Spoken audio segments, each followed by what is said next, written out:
మంచితనం 3 కాలాల పాటు కాపాడుతుంది అనడానికి సాక్ష్యమే ఈ కథ. రంగాపురం అనే ఊళ్ళో గోపయ్య అనే పేదవాడుండేవాడు. ఎవరే పని చెప్పినా చేసిపెట్టి వాళ్ళిచ్చే డబ్బు తీసుకునేవాడు.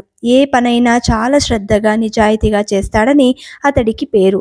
ఓసారి గోపయ్యను ఆ ఊరి జమీందారు పిలిచి తన దగ్గరున్న పడవకు రంగులు వేయమని, అందుకు 50 రూపాయలు ఇస్తానని చెప్పాడు. గోపయ్యకు ఆ డబ్బు తక్కువ అని తెలిసినా పని పూర్తి చేయడానికి సిద్ధమై జమీందారు ఇచ్చిన రంగుల్ని తీసుకుని పడవ దగ్గరకు వెళ్తాడు. అయితే రంగులు వేసేందుకు పడవలోకి ఎక్కితే దాని మధ్యలో ఓ రంధ్రం కనిపించింది.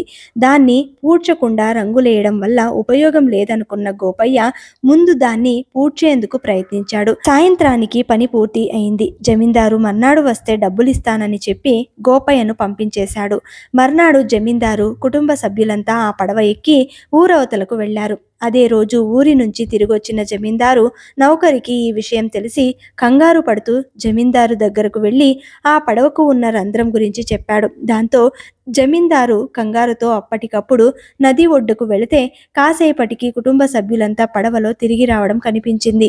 వాళ్ళు ఒడ్డుకు చేరుకున్నాక పడవను గమనిస్తే ఎక్కడా రంధ్రం కనిపించలేదు. విషయం అర్థమైన జమీందారు అప్పటికప్పుడు గోపయ్యను ఇంటికి పిలిచి చెప్పిన దానికన్నా ఎక్కువ డబ్బు ఇస్తూ రంగులేయమని చెబితే రంధ్రాన్ని కూడా పూడ్చావు, నీ మేలు మర్చిపోలేను, నీ వల్లే ఈ రోజున నా ఇంట్లో వాళ్ళు ప్రాణాలతో బయటపడ్డారు అని ప్రశంసించాడు. అలా గోపయ్య మంచితనం ఊళ్ళో వాళ్ళంతా మరొకసారి తెలుసుకుని అతడిని అభినందించారు. దీన్ని బట్టి మంచితనంతో ఏదైనా సాధించవచ్చు అని అర్థమైంది.